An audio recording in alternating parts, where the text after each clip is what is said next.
Ah, c'est dommage. De quoi? Ça fait 2 ans que je fais des vidéos spéciales Noël et je n'ai jamais vraiment parlé d'un vrai film de Noël. Mais t'en as déjà fait avant. Qui a été fait avant n'existe pas. Oh. Il faut vraiment que j'arrange ça cette année. Il faut que je choisisse un film de Noël, si possible que je regarde tous les ans, qui représente vraiment bien Noël, quoi. Ah bah je sais, c'est évident.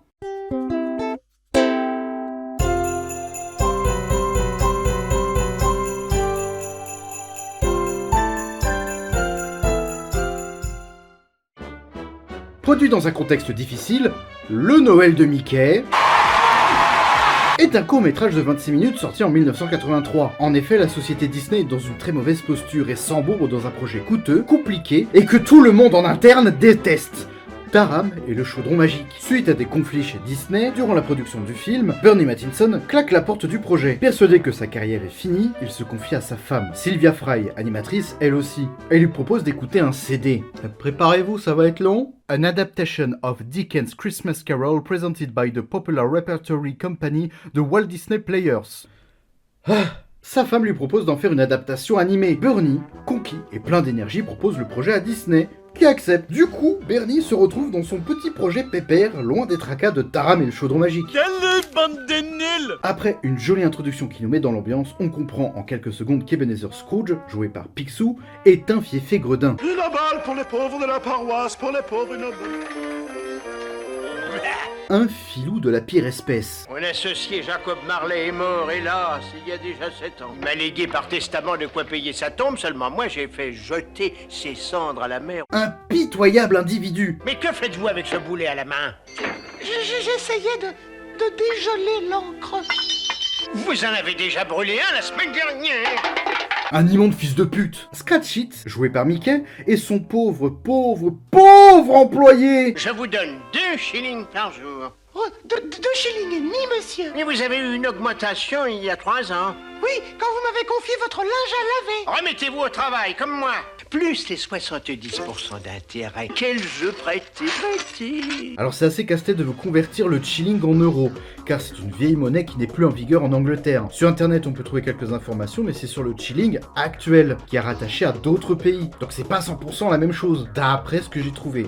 Un shilling est égal 12 pence sterling avant la décimalisation. Parce que ça aussi c'est un délire. 12 pence avant la décimalisation équivaut à 5 pence actuels. 5 pence actuels équivaut plus ou moins à 5 centimes. Bon alors on va retirer le demi-shilling parce que ça fout le bordel. Je vous l'ai dit, c'est avant la décimalisation. Ça nous fait environ 10 centimes la journée. Soit à peu près 3 € par mois.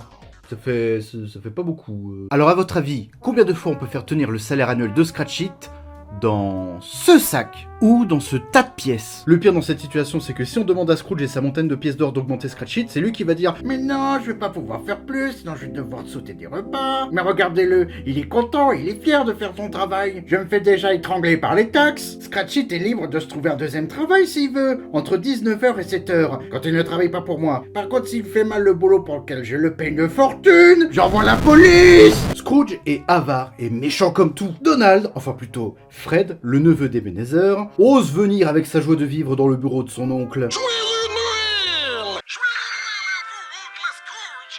Il l'invite à passer Noël avec sa famille, parce que Scrooge est une vieille crotte aigrie et solitaire. Mais quelle erreur! Le vieux patron le rembarre aussi sec. Garde ta gueule.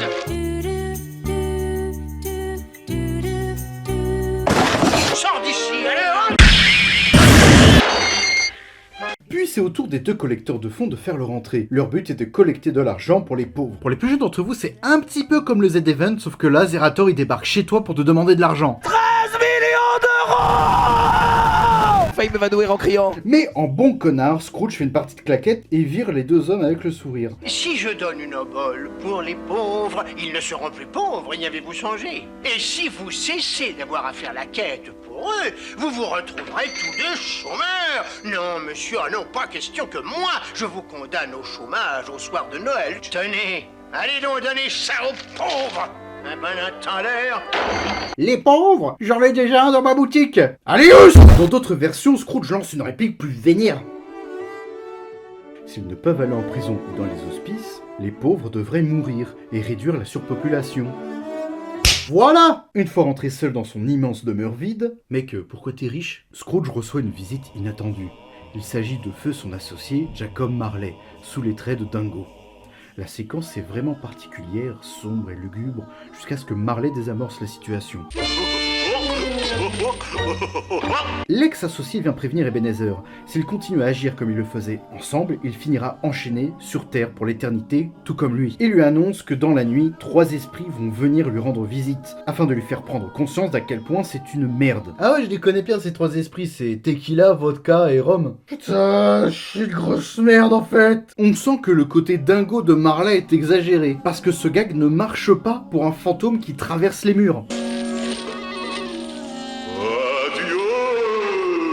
Marley, attention à la première.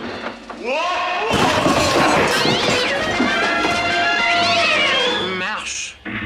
Scrooge part se coucher et lâche des caisses lorsque Jiminy Cricket vient faire le fantôme des Noëls passés. Vous imaginez plus grand. Apprends, Scrooge, que s'il fallait mesurer la valeur des êtres à leur beauté, personne ne serait plus minuscule que toi. Punchline. Ebenezer part doumé. Il est clair que la bonté est inutile dans ce monde. Jiminy Cricket décide de prendre les devants. Esprit, et que faites-vous? Alors tiens-moi bien. Elle a tout doux. Jiminy et Scrooge voyagent à travers Londres et le temps pour visiter le passé trouble du tourmenté du soir. On apprend qu'il aimait Isabelle, mais qu'il était amoureux de l'argent. Qu'y a-t-il? Il y a des années que j'habite seule au-dessus, Ebenezer. Je vous réglais le loyer et vous aviez promis de m'épouser. À présent, je veux être fixée. Avez-vous pris une décision? Votre dernière quittance a été réglée avec 1 jour de retard. Je me vois contraint de saisir. Tu as choisi ton or plutôt que cette délicieuse jeune personne que tu as perdue à jamais. 9968. 13. Je possède des thunes. Alors c'est bizarre parce que l'amoureuse de Picsou est jouée par Daisy, qui est l'amoureuse de Donald, son neveu. Bon, je sais ce qu'ils ont voulu faire, mais un peu bizarre quand même. Tu es sûr? Oui, vas-y.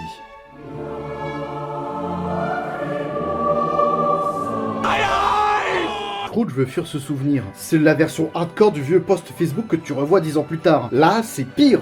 Tu es dans le souvenir. C'est au tour de l'esprit des Noëls présents, joué par ce gars. L'esprit est un bon vivant qui aime la bonne bouffe. Oh oui, les pâtés, les dindes, les jambons. Et la mousse au chocolat et les délicieux puddings. D'où viennent toutes ces douceurs? Du supermarché, Scrooge. On découvre ensuite le pauvre Tiny Tim, l'enfant handicapé et malade de Scratch It. Je me dépêche. Oh mon Dieu, on a un beau repas, c'est la fête ce soir. Damn boy! Quel est le problème de ce jeune garçon? Il en a plus d'un. Si cela continue ainsi, il y aura une chaise vide à la place où Tiny Tim est assis. Mais si tous les pauvres meurent, ça veut dire que je vais être obligé de travailler moi-même? Non, je refuse! Ensuite, c'est l'arrivée énigmatique de l'esprit des Noëls futurs, annonçant un triste présage. Que va-t-il arriver à Tiny Tim?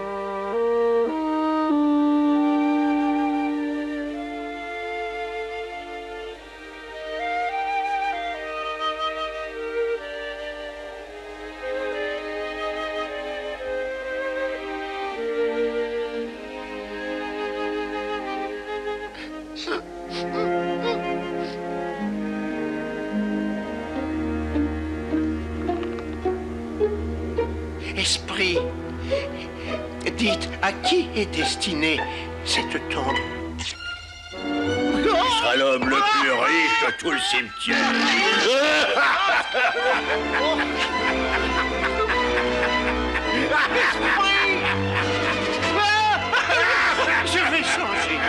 Je vais changer. Poulpi, je vais te donner tout mon argent et tous mes biens. Je te souhaite le meilleur, mon ami. T'es mon ami, hein. T'es mon ami. Mais calme-toi! Je ne veux pas finir en enfer. Ah, je crois que la morale du film est mal passée. Scrooge se réveille en ayant eu chaud aux fesses et décide de changer. Il devient généreux et aide son prochain. Il va recreuser la route des collecteurs de fonds et leur donner de l'argent. Donner de l'argent, la dinguerie! 100 pièces d'or. Et là, on a la confirmation que c'est des pièces d'or. Est-ce que vous savez combien ça vaut une pièce d'or? Combien de salaire annuel de Scratch It on peut faire tenir sur la tête de ce gars? Il accepte finalement de dîner pour Noël avec son neveu.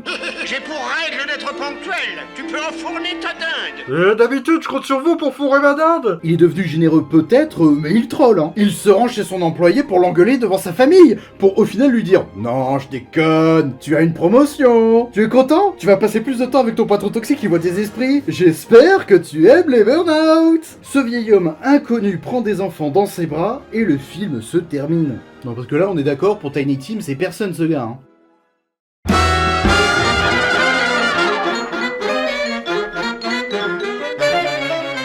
Qu'est-ce que vous voulez que je vous dise? C'est Disney qui adapte un chant de Noël de Charles Dickens. C'est un combo inratable. Le début du film est froid jusqu'à l'arrivée de l'esprit du Noël présent vient apporter un peu de chaleur caractéristique des fêtes de fin d'année. Puis l'arrivée de l'esprit de Noël futur nous plonge directement dans les ténèbres. C'est une mise en garde un peu vénère pour les gens cupides, pour au final nous rappeler que notre temps est compté, qu'il faut en profiter et avec les autres. Toute la fin du film est chaleureuse et représente bien l'esprit des fêtes. La musique est jolie, l'animation est incroyable, les couleurs sont belles. Vous l'avez probablement remarqué, mais ce court-métrage considère que les personnages Disney sont des acteurs. En effet, vous pouvez voir des tas de personnages que vous connaissez, que vous avez vu peut-être une fois ou deux, dans d'autres rôles. Ce qui est super intéressant, tu peux faire des clins d'œil, des caméos, utiliser des personnages correctement, par exemple Scrooge qui est joué par Picsou. Alors chez nous, Picsou, c'est une expression pour dire que quelqu'un est pingre, mais il faut savoir qu'aux États-Unis, il s'appelle Scrooge McDuck. Scrooge en référence au personnage de Dickens. Je précise, il s'appelait déjà comme ça avant. Mais ça nous permet aussi d'utiliser des personnages à contre-emploi, comme par exemple Dingo dans le rôle de Marley, qu'on a vraiment du mal à imaginer comme étant un gros méchant. Le film est rempli de plein de clins d'œil, donc si vous aimez les Disney de la première ère, vous allez beaucoup vous amuser en le regardant. Un chant de Noël est une œuvre majeure. Ce n'est pas un conte de Noël, c'est le conte de Noël. Il y a eu plusieurs centaines de versions. On a le film Netflix de 2022, la version avec Bill Murray, la version des Schtroumpfs, la version des Muppets, que j'aime beaucoup, la version Barbie, la version Looney Tunes,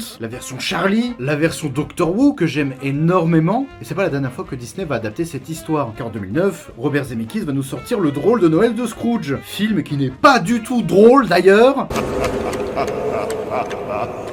Je crois que c'est le pire titre français de l'histoire. C'est une histoire avec différents niveaux de lecture qui peut s'adapter avec les années, les univers qui se transmet de génération en génération. Enfin bref, cette histoire, au-delà de marquer les fêtes, elle marque aussi notre culture. Je peux vous dire que la version sombre, avec un peu d'humour, avec les personnages de Disney en 2D, bah c'est ma version préférée, je suis désolé. Et c'est pour ça que j'adore ce film. Je le trouve vraiment trop bien. Il est court, on n'a pas le temps de s'ennuyer, on peut le regarder en famille ou tout seul. Pour moi, c'est l'une des plus belles représentations des films de Noël. C'est simple, dès qu'on me parle de films de Noël, c'est le premier nom qui me vient en tête.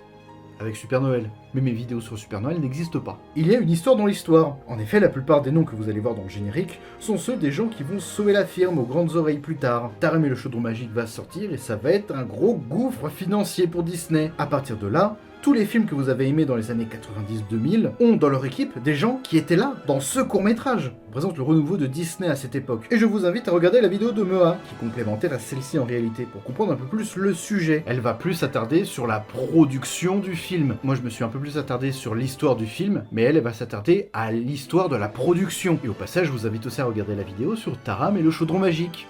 Ça vous permettra d'en apprendre encore plus. Merci beaucoup d'avoir regardé cette vidéo jusqu'au bout. Quant à moi, je vous laisse et je vous dis joyeux Noël. Eh mais je vous ai pas dit bonjour aujourd'hui. Bonjour, bonsoir à tous, ici Poulpi de la chaîne Bouchy Studio. Aujourd'hui on se retrouve pour une vidéo un peu spéciale. C'est la vidéo spéciale Noël. Ah là là. Bon bah trop tard, c'est pas grave. Allez, salut tout le monde, salut, bye bye.